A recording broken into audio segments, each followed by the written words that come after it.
Olá, bom dia, boa tarde, boa noite, dependendo da hora que você estiver assistindo essa mensagem, esse vídeo.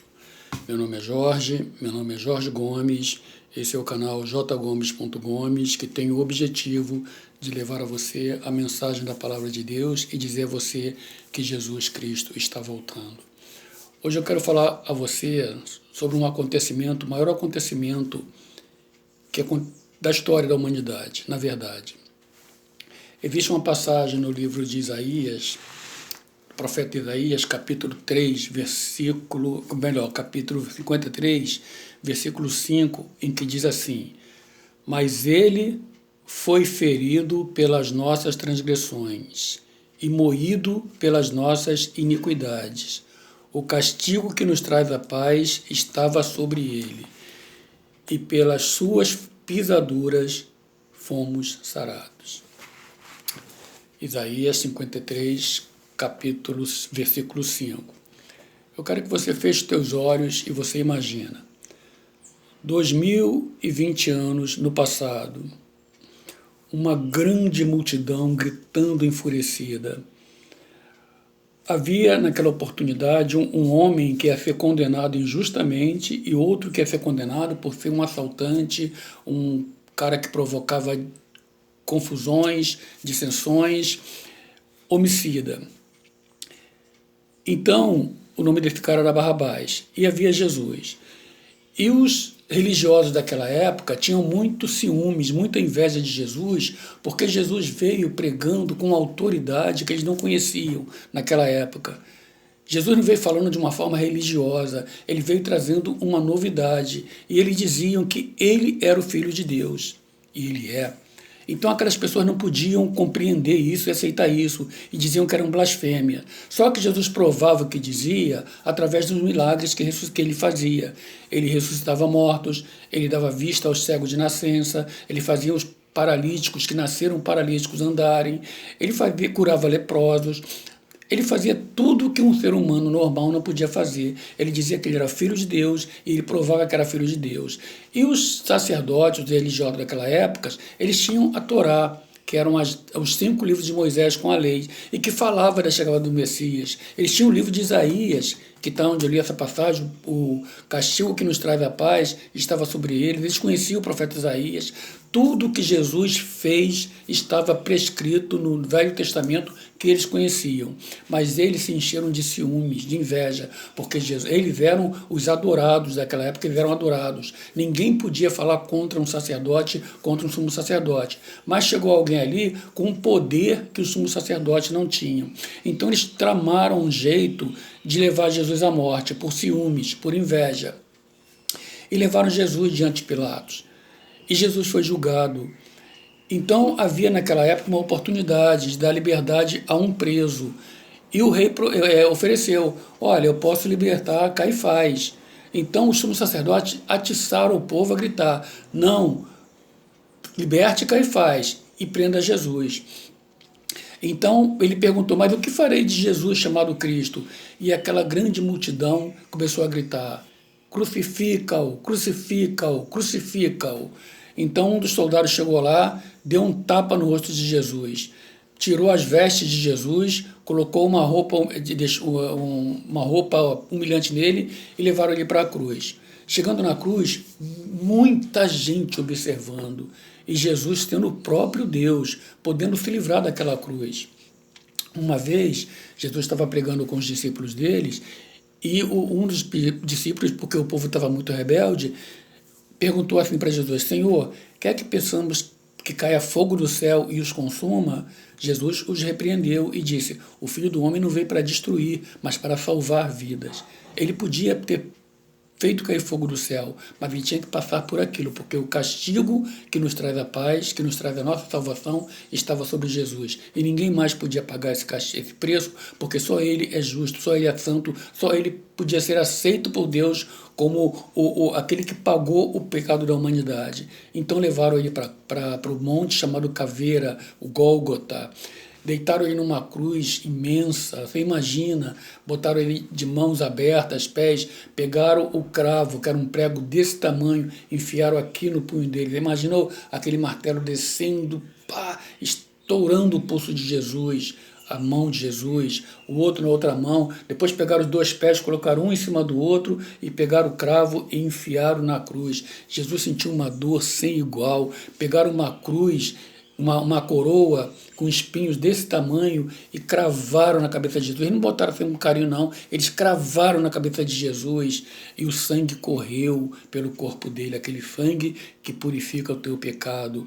E naquela hora os anjos no céu pararam, Deus parou para olhar, o inferno apavorado, porque com a morte de Jesus ele vencia o diabo definitivamente. O diabo fez tudo o que pôde para evitar que Jesus saísse, não fosse para a cruz. E quando Jesus chegou na cruz, um dos soldados, usado pelo diabo, disse o seguinte: se tu és o filho, um dos soldados, não, um dos presos que estavam ao lado de Jesus, disse para Jesus: se tu és o Cristo, desça da cruz, salva-te a ti mesmo e a nós também.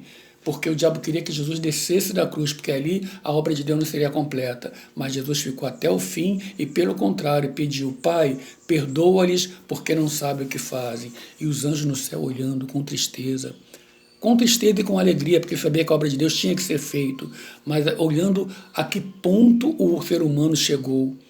Matar o próprio Deus que veio trazer a vida dele. E Deus no céu olhando.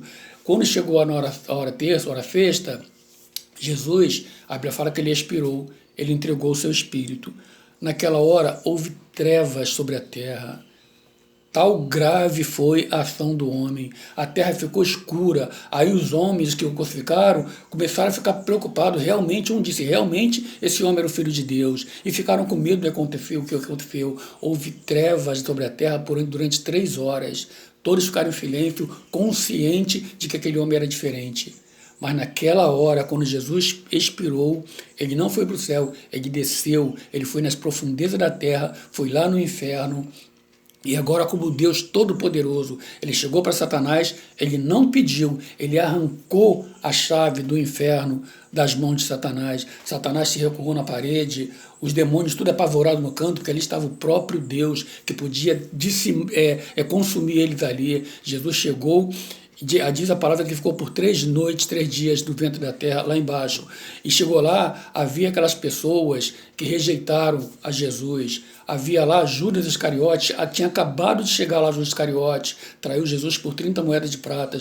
Com certeza Judas olhou chorando e gritando: meu Deus, o que eu fiz? O que eu fiz? Ele realmente era o Filho de Deus. O que eu fiz? Que oportunidade que eu perdi? Aí provavelmente pediu: Senhor, me perdoa, tem misericórdia de mim, me tira desse lugar horrível. Porque a Bíblia fala que lá é o lugar onde o verme nunca morre e o fogo nunca se apaga. Jesus foi lá para anunciar, desde Caim, a Bíblia fala que Caim era do maligno, todos aqueles homens que morreram sem Deus, Faraó, os reis do passado, Jezabel, que era uma mulher perversa, maligna, sabe, que na terra se considerava a toda poderosa. O faraó se sentia um Deus, tinha que ser adorado. Eles estavam todos lá gritando, clamando. Quando Jesus chegou no céu, pela primeira vez houve luz. Quando Jesus chegou no inferno, pela primeira vez houve luz no inferno.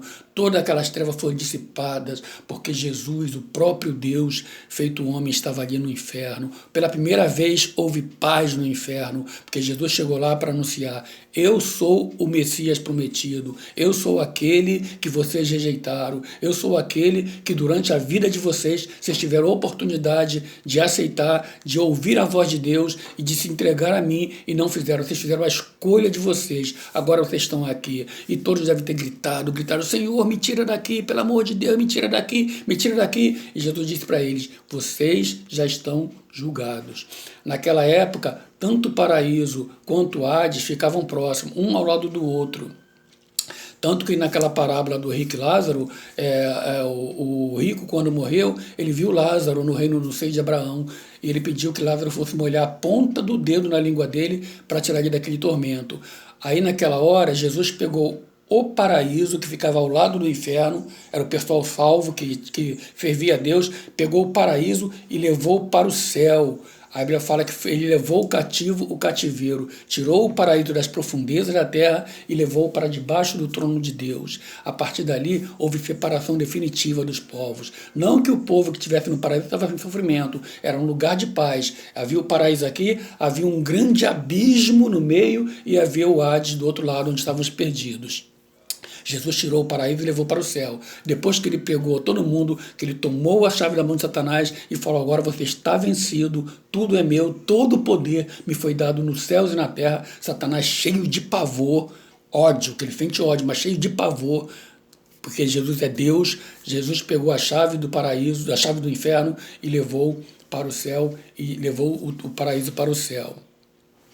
E ficou aqui, depois ele voltou para a terra, ficou durante 40 dias, apareceu, fez alguns milagres, comeu pão com os discípulos, até que um dia ele foi para um determinado lugar, os discípulos vendo, ele disse: ide por todo o mundo e pregai o evangelho a toda criatura. Quem crer e for batizado será salvo, quem porém não crer será condenado. E de repente ele começou a se elevar, subiu acima das nuvens e desapareceu. E os homens ficaram maravilhados, olhando aquela coisa única, nunca aconteceu na história da humanidade. Aí vieram 2 anjos e perguntaram: varões galileus, por que estáis olhando para o alto? Esse mesmo Jesus, da forma que sumiu, um dia ele voltará. É verdade. Nessa esperança, nós que aceitamos Jesus como nosso único Senhor e Salvador, nós vivemos até hoje, que um dia ele vai aparecer nas nuvens do céu, ele vai voltar com poder e grande glória, e a Bíblia diz que todo joelho se dobrará e todos os olhos o verão, até mesmo aqueles que ultrapassaram, aqueles que enfiaram uma lança no lado dele quando ele estava na cruz, aquele que deram um fel para ele beber quando ele estava na cruz, aquele que deu um tapa no rosto dele quando ele ia foi encaminhado para a cruz, aquele que colocou uma coroa de espinho. Todos eles verão horrorizados e conscientes do mal, da besteira que fizeram. Mas aí, meu amigo, Jesus não virá mais como Salvador, ele virá como juiz nas nuvens do céu, e a Bíblia fala que todos os santos virão com ele. Quando a Bíblia fala santos, quer dizer aqueles que entregaram a vida a Jesus, aqueles que fizeram a diferença nesse mundo, eles que estão no céu, eles virão com Jesus, e ali então Jesus estabelecerá o que a Bíblia fala de 1 milênio na terra, fará o juízo da humanidade. Nós estamos vivendo na iminência do arrebatamento da igreja. O que quer dizer o arrebatamento da igreja? Quer dizer que, de repente, quando você menos esperar, a televisão, a internet, todas as mídias vão anunciar que milhões de pessoas ao redor do mundo desapareceram de uma forma inexplicável. São aquelas pessoas que aceitaram Jesus Cristo. E o diabo sabe disso, que está perto para acontecer. Para poder dar uma explicação ao mundo do que vai acontecer, ele está começando a botar na cabeça das pessoas que existem vidas extraterrestres, que existem naves espaciais, e quando isso acontecer, ele vai dizer para o mundo que foram os ETs que tiraram esse povo da Terra, que era um povo que não estava bem evoluído, não estava em condições de ficar na Terra. Ele já está preparando isso hoje. Se vê na televisão, tem muitas reportagens na TV a cabo sobre discos voadores, pessoas que veem discos voadores e realmente vê essas coisas, mas não que sejam de disco voador, que a Bíblia fala que ele, Satanás e seus demônios, têm um poder de se transformar em anjos de luz para enganar as pessoas. Então eles estão preparando o mundo para esse dia. Por quê? Porque assim que houver o arrebatamento, chegará na Terra um homem chamado Anticristo. Ele vai tomar o governo universal, ele vai comandar o mundo todo. Não vai ter mais um presidente do Brasil, da América, da França, não vai ter mais isso. Vai ser um homem só que vai dominar o mundo todo. Ele vai chegar, propor paz para Israel e o Oriente Médio. Então Israel vai ficar maravilhado, vai entender até que ele é o Cristo.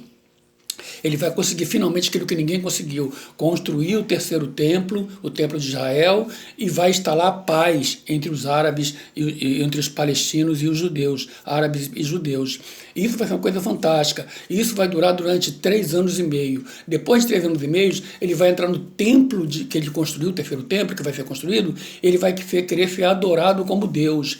Aí os hebreus vão abrir os olhos e vão perceber, realmente esse cara não é o Cristo. Ele vai querer fazer uma estátua dele e botar para ser adorada. E a Bíblia fala: não farás para ti imagem de escultura, não a adorarás. E o povo hebreu, como nós evangélicos, levamos isso ao pé da letra. Nós acreditamos nisso. Então o povo vai se rebelar. Aí ele vai mostrar a verdadeira face quem ele é. É o diabo naquele homem, entendeu? E vai se levantar contra tudo aquilo que se chama adoração. Ele não vai querer imagem de nada. nada, nem de santos da Igreja Católica, nem de homens que adoram a Deus na Igreja Evangélica, nem de budista, nem de muçulmano, nada. Ele vai querer ser o único Deus. A adoração vai ter que pertencer somente a Ele. Claro que os que ficaram e que resolveram aceitar Jesus, tanto quanto os hebreus, vão recusar isso e por isso vão pagar com a própria vida. O mundo vai estar numa tribulação tão grande que a Bíblia chama de a grande tribulação, aquela que nunca houve antes e nunca haverá depois. O mundo estará em pânico. Esse homem vai fazer coisa horrível, ele vai ter poder de matar aqueles que não se ajoelharem diante dele, que não receberem uma marca na mão ou na testa. Sem essa marca, você não vai poder comprar nada, você não vai poder vender nada, você não vai poder ser atendido em médico. Se você tem alguma doença e faz tratamento, você não vai poder, porque você vai ter que ter aquele chip na tua mão. Eles chamam de chip da besta. Então, quem não tiver essa marca, vai ter que viver escondido nos matos, comendo fruta, comendo o que achar pelo chão, porque se botar aquela marca, a Bíblia fala que ele vai ser condenado, ele vai ter que optar se ele vai sofrer para a salvação dele ou se ele vai aceitar a marca da besta e ter o conforto que a besta vai dar durante um período limitado de tempo.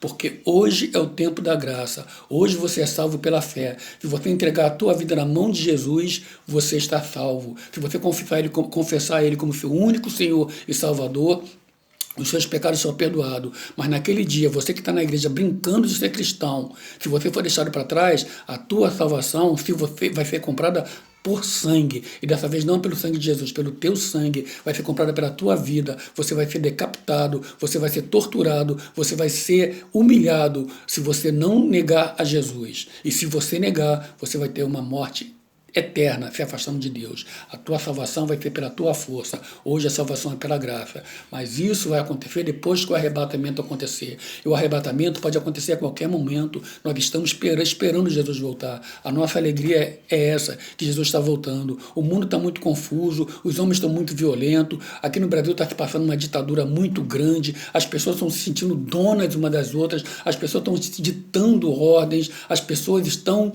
em crise. Mas nós estamos em Cristo, nós esperamos que o nosso Salvador venha a qualquer momento para nos levar. E Jesus falou, aquele que perseverar até o fim será salvo. Ide por todo o mundo, pregai o evangelho a toda criatura. Aquele que crê e for batizado será salvo. Quem, porém, não crê, já está condenado. Ele fala no evangelho de São Marcos. Você tem que ouvir o evangelho, você tem que crer e você tem que ser batizado. Batizado como Jesus foi. Jesus foi batizado aos 33 anos, por imersão. Jesus não falou de você jogar água na testa da criança, de você batizar a criança, porque ele disse, deixai vir a mim os pequeninos, porque dos tais é o reino dos céus. Criança não tem pecado. Para você se batizar, você tem que reconhecer que você é pecador, e se batizar por imersão como Jesus foi. Ele fala que ele foi batizado no rio, quando ele saiu das águas, o Espírito Santo desceu sobre ele em forma de pombo.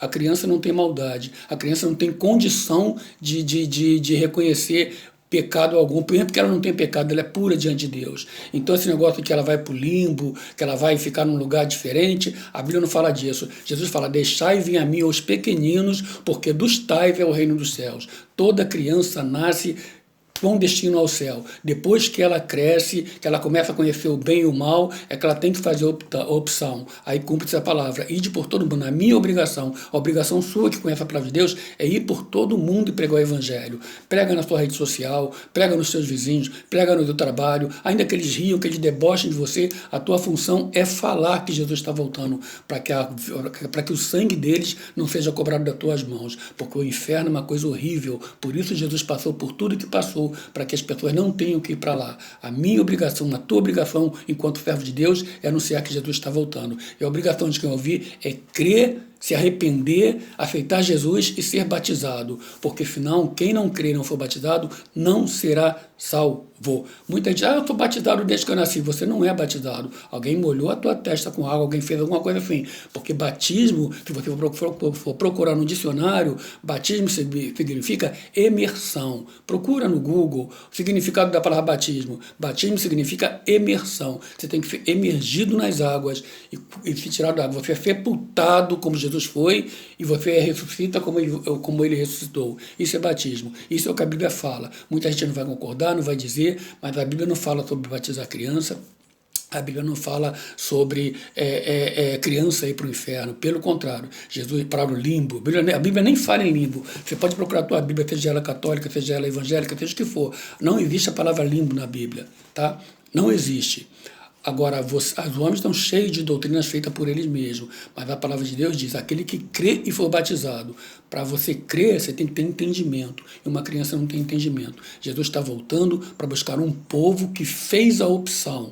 Eu opto por servir ao Senhor, ou eu opto por ignorar. Vou viver como se ele não existisse, porque eu não estou nem aí para o que ele falou, porque ele pensa. E aquele sacrifício todo que Deus fez por você, dando o filho dele na cruz do Calvário, vai cair sobre você. A responsabilidade é grande. Existem 2 pecados que Deus não perdoa. Um é a blasfêmia contra o Espírito Santo. É você falar que é obra do diabo aquilo que o Espírito Santo está fazendo. E isso não tem perdão. Jesus falou, quem falar mal dele pode ser perdoado. Quem falar mal de Deus pode ser perdoado. Mas aquele que blasfemar contra o Espírito Santo não será perdoado nem nesse mundo, nem no mundo vindouro. E o outro pecado que não tem perdão é você não aceitar Jesus como seu único e suficiente Salvador.